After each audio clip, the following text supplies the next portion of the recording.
A lot of us have problems with Phaius tankervilleae, especially when they start flowering, the leaves start yellowing and often dying and looking really, really bad. But we have all this beautiful flower volume on them.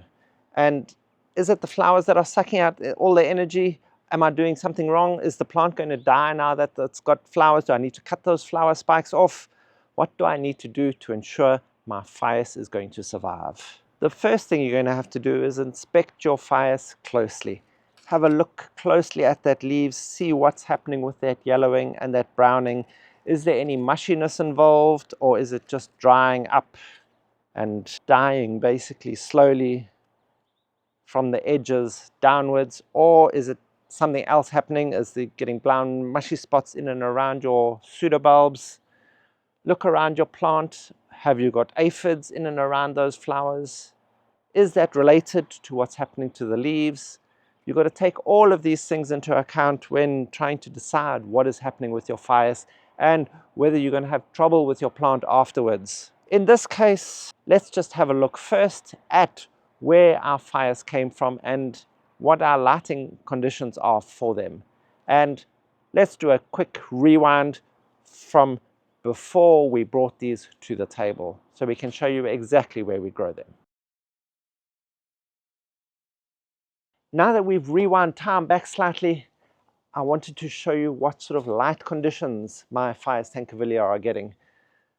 As you can see, at the moment they're out in the full blaring sun, and we're about midday-ish or getting towards midday, and we're still in that very beginning of spring. Of course, the 1st of September has just gone by, and we can see how much sun they're getting. So here in winter, our sun comes from this side over here and comes across. So these get sun just about all day long, the whole day. In summer, it's another story. Our sun comes from back over here and up across. So we get a little bit of shade in the morning until about 9 o'clock-ish or so. And then we start getting all that full day sun until the early afternoon. We'll show you how close we are to the house here. So there's the house over here. So as the sun goes across in the afternoon, it gets hidden by the house and we start getting shade on our plants so we don't burn the leaves during that hot afternoon sun in summer. So now that we know the lighting conditions that I'm growing my Phaius in, I know it is a lot brighter than what a lot of other growers grow their Phaius, and they grow in pretty much semi-shade or bright filtered light, whereas mine get a lot of full sun. But that does not stop them from getting leaves that look like this. And yes, it does look like fungal attack, and yes, probably to some degree it is a fungal attack, but is it affecting the plant? And should it be removed? Or what is actually happening here? Because when your plant's looking this beautiful with all its flowers, you want to ensure that you're not going to lose the whole plant itself. So let's come in and inspect inside here.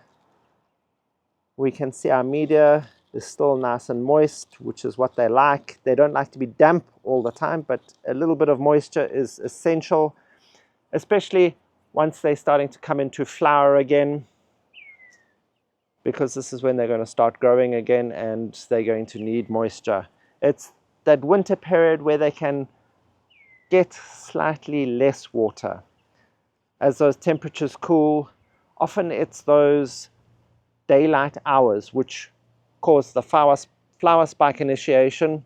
So that's generally going to happen in probably the middle of winter, because that's when the daylight hours are the shortest, and that's what starts the production of your flower spike.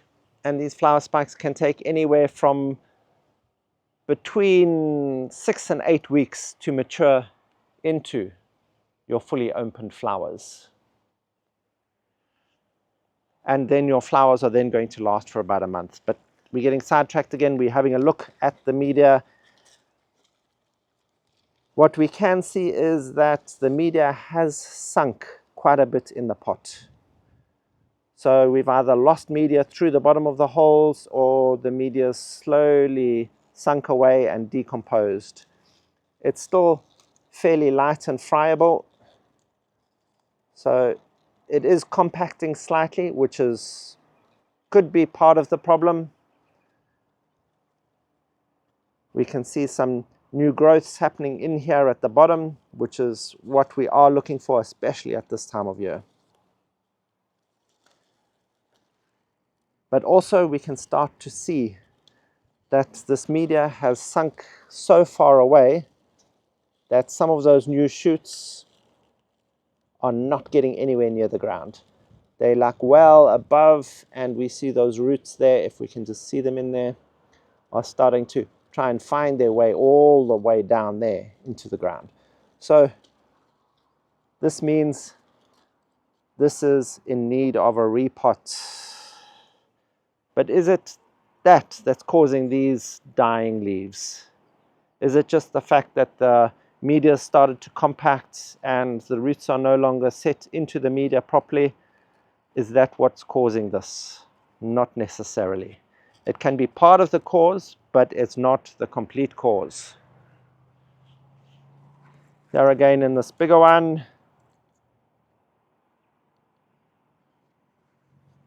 we can see all this growth of weeds. No, but all this growth of these new shoots happening here at the base.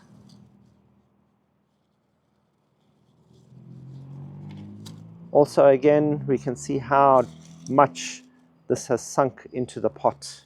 So this media is also sunk away. It's still moist. We have a nice big strong shoot happening here.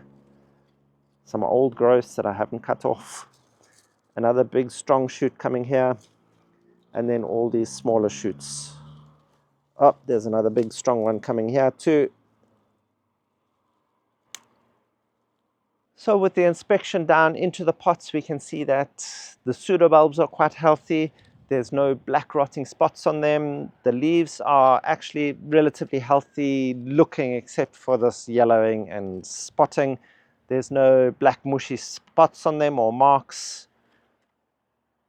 There doesn't seem to be too much of an insect attack, except here on this one flower spike. We have some aphids. So if we see aphids like that on our flower spikes, do we need to be worried that the whole plant is infested, even though we've gone through checking? Probably not. And it's probably not the cause of this yellowing and dying of the leaves either, because on the flowers, often you'll land up with things like aphids or these soft-bodied sucking insects that will come to grab their little delicacy when they get a chance. So we'll show you how to get rid of those. Beautiful, soft scent, and that's also what attracts things like your aphids. So how to get rid of these aphids? Well, that's the easy one. Our trusty garlic tonic, we'll drop a link to that video in the description box below. This is one of the easiest ways to get rid of things like this, especially on your blooms of your flowers, because you want something that's going to be mild, but still going to work like a bomb. Just a single dose of this will generally be enough to get rid of all of those aphids. Also, you can just use just plain water with a nice strong spray, and that will generally just flush them off, or you can use soapy water. But please don't use too much soap in your water.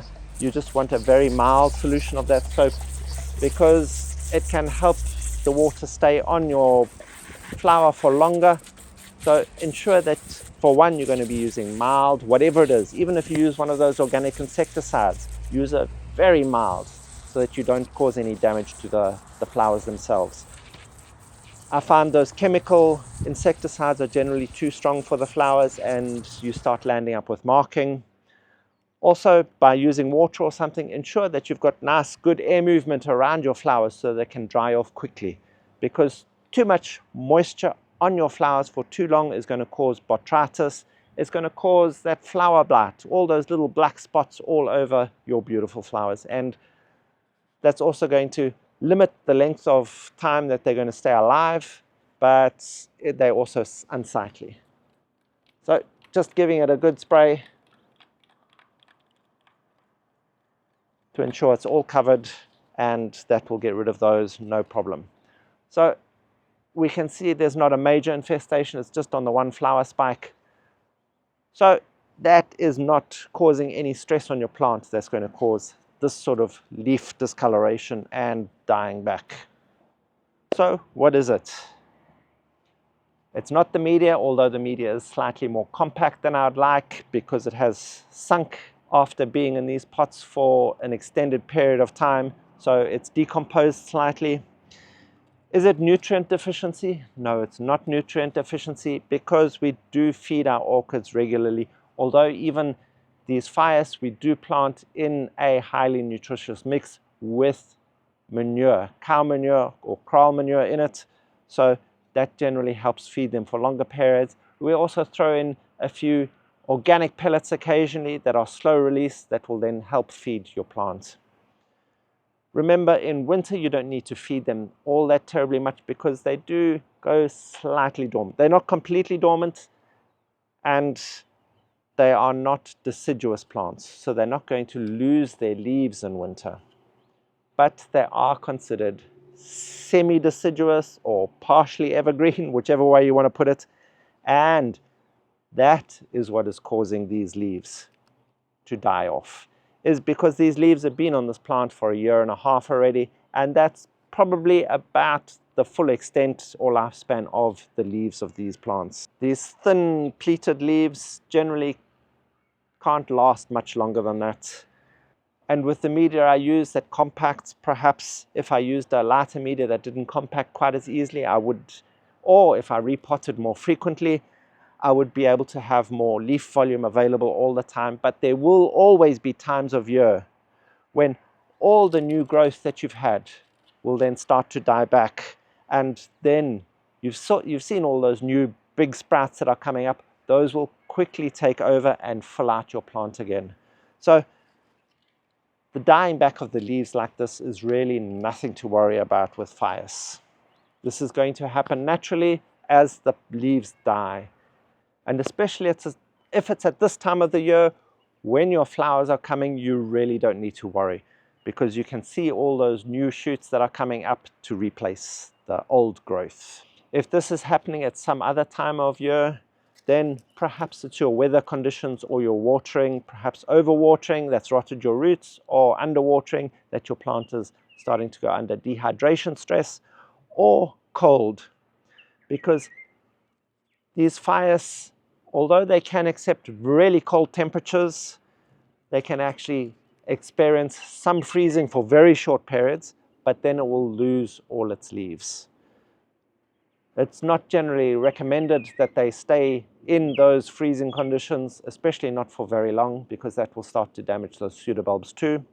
So anything just above freezing point is generally fine for them to survive. Here we even get down to as low as 2 degrees in winter on some winter nights, and these plants are just outside here accepting everything we throw at them. In their natural environment, their temperature ranges can go up to as hot as 33 degrees during those hot summer days, but generally they're shaded.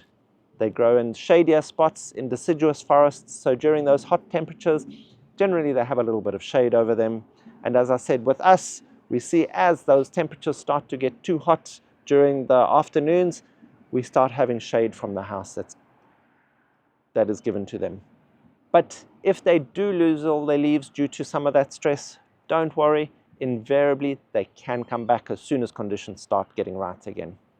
So that's why it's always best not to panic, to understand your plant better, inspect it, and that way you'll know what to do when something like this happens. When doing your inspection, check for your lighting conditions, the temperatures, the amount of water that you're giving your plant, the amount of feed you're giving it, as well as inspecting for any of those diseases and pests that may be on it.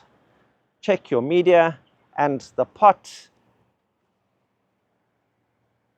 and whether your pot is happening to be sitting in a tray of water, just holding too much water all the time. All of these things are going to help you come to the correct conclusion as to what is causing the yellowing and dying of your leaves. And I nearly forgot humidity. Humidity is also extremely important. Something like your Phaius likes humidity of around 60% all year round. So between 50 and 70% is perfect, making these one of the easiest orchids to grow. But remember, also with Phaius, don't be restricted by that. Plant it in as small a pot as possible. They do like a bit of space for their roots. Their root volume does get quite large, so ensure that you're giving it enough space to grow, and also so that you don't have to keep repotting it too often. Orchid leaves yellow and die back from all sorts of different stresses depending on the type of orchid it is. So be sure to check out that Buy Me a Coffee link in the description box below. Ed has posted up over 100 different articles there on orchids and orchid related problems. Be sure to go check it out. Easy to follow format that you can then follow up on what your orchid is and what that problem could be caused by. So check out that Buy Me a Coffee link. And thank you for watching. If you found any of this information helpful, please hit that like button, hit that subscribe button, and that notification bell, bing bong, to be notified of all our upcoming content so you don't miss out on a thing. Help us grow as we help your orchids grow.